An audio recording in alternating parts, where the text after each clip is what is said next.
गिनती और उसका 36वां बाब जो 13 आयात पर मुश्तमिल है। और बनी यूसुफ के घरानों में से बनी जलाद बिन मकीर बिन मनसी के आबाई खानदानों के सरदार मूसा और उन अमीरों के पास जाकर जो बनी इसराइल के आबाई खानदानों के सरदार थे, कहने लगे कि खुदावंद ने हमारे मालिक को हुक्म दिया था कि कुरा डालकर ये मुल्क मीरास के तौर पर बनी इसराइल को देना, और हमारे मालिक को खुदावंद की तरफ से हुक्म मिला था कि हमारे भाई सिला फिहाद की मीरास उसकी बेटियों को दी जाए।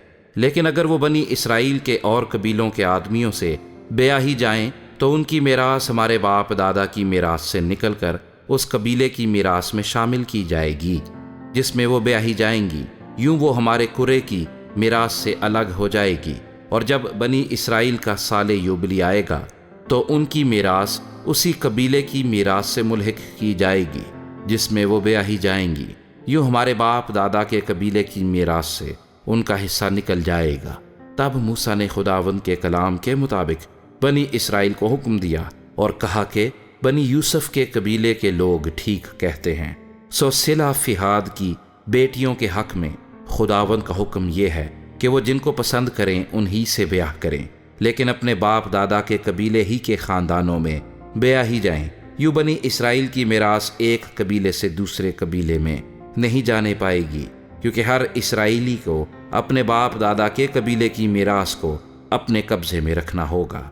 और अगर बनी इसराइल के किसी कबीले में कोई लड़की हो जो मीरास की मालिक हो तो वो अपने बाप के कबीले के किसी खानदान में ब्याह करे, ताकि हर इसराइली अपने बाप दादा की मीरास पर कायम रहे।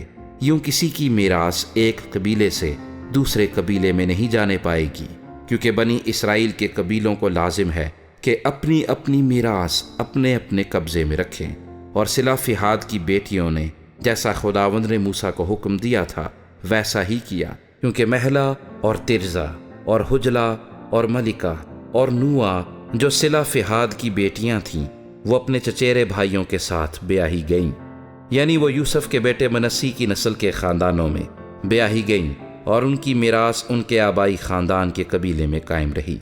जो अहकाम और फैसले खुदावंद ने मूसा की मार्फत मुआब के मैदानों में जो यरीहू के मुकाबिल यरदन के किनारे वाक़या हैं बनी इसराइल को दिए वो यही हैं।